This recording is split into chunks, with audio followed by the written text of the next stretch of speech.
anytime I've had a nice big break, like a summer break or a month off for Christmas, or even a shorter break like spring break, I always have this assumption in mind that I'm going to accomplish all these magnificent goals. I'm going to learn that solo. I'm going to master that technique I haven't been able to figure out, or add a fourth on my range, learn to transpose, etc., etc., etc.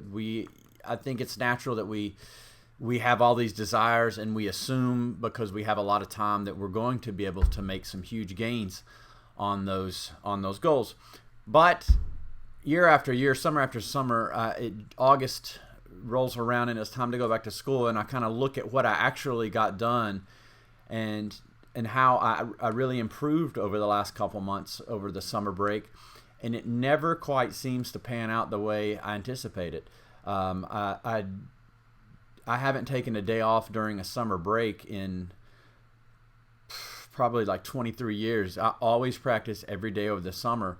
So it's not necessarily a matter of effort. And I think that's something we all have to really be careful of, not assuming that just because we're working hard, we're going to make gains. It doesn't work that way now, does it? Just because we play a lot doesn't mean that we're going to get better. We have to have pretty good goals and focus goals that we understand in order to make good achievements and to level up our playing. Not just wanting to do it and being excited about it, but having good goals. And that's what's going to be the theme of this video. We're going to talk about some different ideas that I think will help you develop better goals, so that way over the next 3 months of the semester, or 2 months of the semester, plus adding on the next 3 months of summer, basically between now and August. So that gives us, what is this month?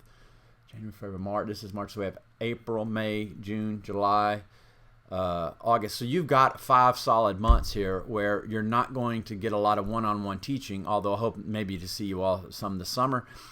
So I want to give you some ideas on how you can be a good teacher for yourself and how you can lead yourself in an effective way to make sure you're accomplishing some goals. Now, one thing I think that's extremely important is we need to start writing down our goals and what we want. We have these ideas, we have these concepts in mind, but that's not clear enough. We need to actually take the time to put pen to paper, or type it if you would like, and write down some reasonable things that you would like to accomplish.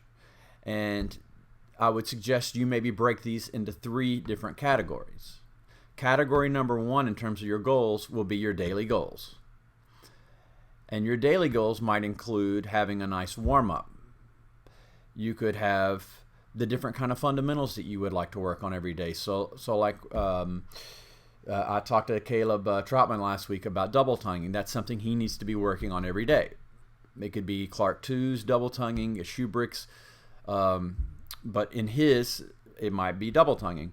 A great one that a lot of people forget about in terms of their daily goals should be listening. Every day, ideally, if you want to be great, you would be doing some listening. It could be any kind of orchestral stuff. It could be vocal, opera, anything, but just listen to some inspiring music. Using a metronome every day, recording yourself every day.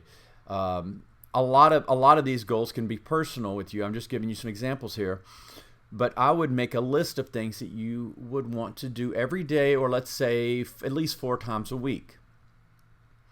Now we can have bigger goals beyond the daily goals. The second category would be our weekly goals. For weekly goals, you could give yourself something like, I want to memorize my natural mode minor scales. I don't know those, and I want to have them all memorized over a week. You should be able to memorize a scale pattern given a week. If you're excited about it and you're thinking hard and really trying to be creative in how you're learning, that shouldn't be that big of a problem for you. So that would be a great one. If you don't know your major scales, then and you feel like memorizing is very difficult, then do all your sharp major scales in a week. You can do that. Don't give me any excuses. I know you can. And then the next week you do your flats. The following week you could do the sharps in a minor mode, and then the flats, etc., and so on. And then so that would take you, if we have the majors and then 3 different versions of the minors, that would take you 2 months then to memorize all your scales.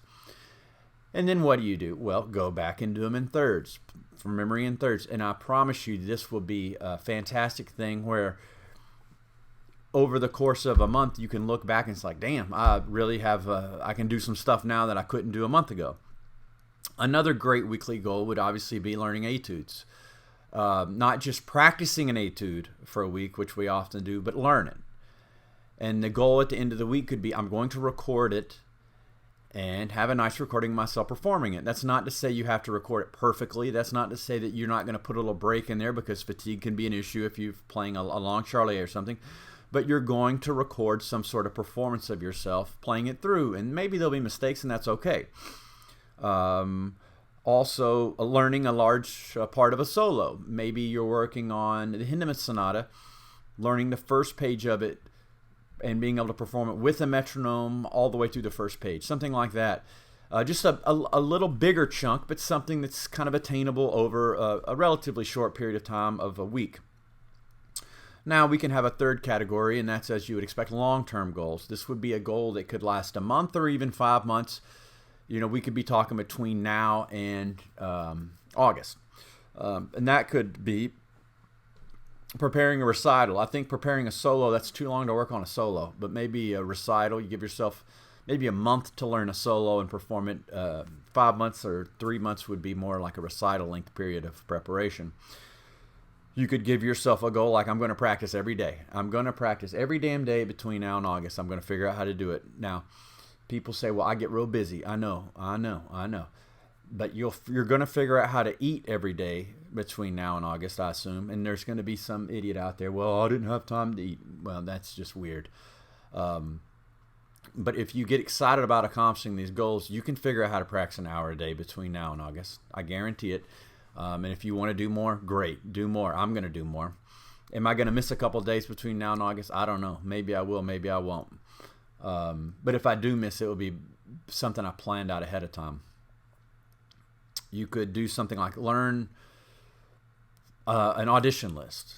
If you want an audition list, I have a whole lot of them I've saved from past auditions. I could give you one of those, and you could say like, well, I don't have an audition right now because there's everything in the world's canceled, but I'm going to prepare an audition as if it's on July 4th. And on July 4th, I'm going to record the audition down and send it to the rest of the studio for evaluation, just to show off a little bit. A goal could be, I'm going to work on my range. I'm going to be able to play a high D. Let's say right now you're kind of stuck on an A. Well, I'm going to figure out how to play a high D every day pretty consistently by August. That's to be a great goal. Something like learning to transpose. I'm just giving you some ideas, but learning to transpose will take a minute. And just being dedicated, like there's no like I learned how to transpose, like you could say like I'll know how to add. If I know how to add, I'm not going to make mistakes adding. I'm pretty consistent with my addition skills and subtraction. But like transposition, all right, I'm going to work on it every day between now and August, so that way when the next school year rolls around, I'm going to be much, much better. So those are just some basic ideas. Now, I'm going to send you a couple practice charts like these to where you can see. One of these I made, one of them Jonathan Stites made, and these are just examples. I'll also include in the notes the links below. Actually, I won't put it in the links. I'll just send it in the email. I'll send you these two samples plus a blank template that you can use to make your own practice chart. You could do 3 of them. You could do a daily one, a weekly one, and a long-term one. If you would like, and to just kind of keep track of what you're doing. I can't stress how important this is. It's just super important to write these things down and organize what you're doing, instead of getting into a groove, which can very quickly turn into a rut. You know, where I'm going to practice this same thing, and next thing you know, you've spent 2 months playing the same damn thing over and over and over.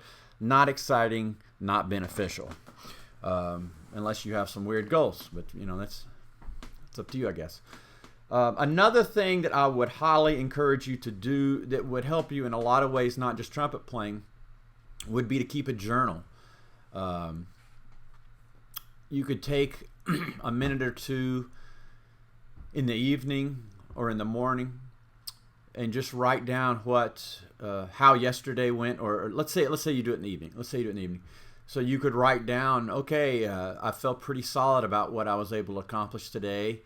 I forgot to use the metronome, so I'm going to put a reminder on my phone to make sure I'm using the metronome.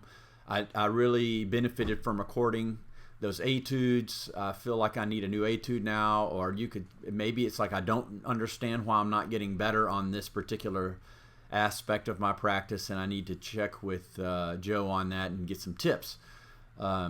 But just not verbalizing, but putting emotions and thoughts into writing helps you deal with them tremendously. And if you get stressed out about things, if you're having a hard time dealing with the virus situation, or homework or whatever it is, write down what you're stressed out. And it's not, I don't think I can do my homework. Write it down more specifically. I'm not sure what to do with math. There's a lot of reading, but I know how to do it.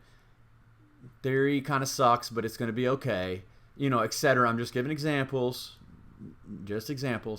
But then once you see the list, then you can pick one thing out of the list and deal with it, and then take another thing out of the list and deal with it, and start coming up with a plan of action that can eliminate these things that cause you to be so frustrated, instead of kind of packaging all these emotions together and all these tasks that you have to do into this ball that becomes too difficult to deal with. Think of a pizza, for example. If you look at a giant round pizza, it's all, I mean, if it's not sliced up, it's almost impossible to eat. It would make a huge mess. You can't pick it up. You got this big thing. How do I deal with this?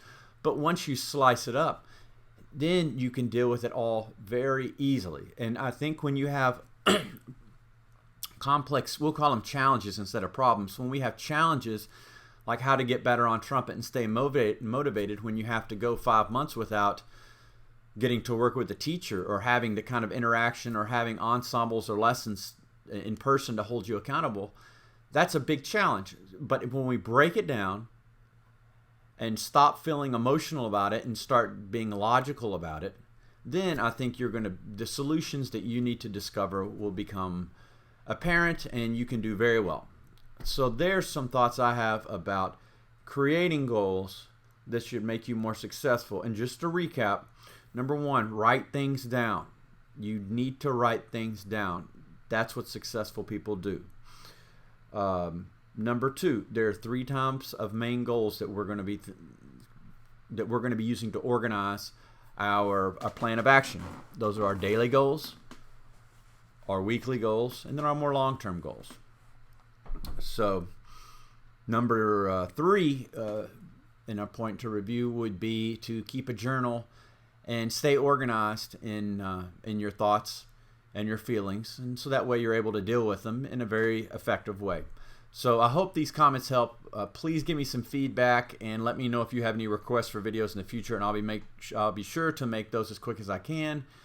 And be safe, wash your hands, and good luck finding some good programs on Netflix or Amazon Prime. I do have a tip I'll give you for Amazon Prime, a show I saw that was quite good. It's called 000. That's a very good series. It's just a one season thing. Very good, very good. I'm about to check out The Tiger King. I think that's what it's called on Netflix. So hopefully that's good. Saw the new Star Wars film, streamed it online. Didn't really get into that very much. What else have I seen that was good that you guys might enjoy? I don't know. I've been renovating a house or an apartment so much I haven't even really been watching that much TV. But if you have some good suggestions for TV stuff too, let me know, because I get bored just like the rest of y'all. Anyway, take care, and I hope you and your families are doing very well.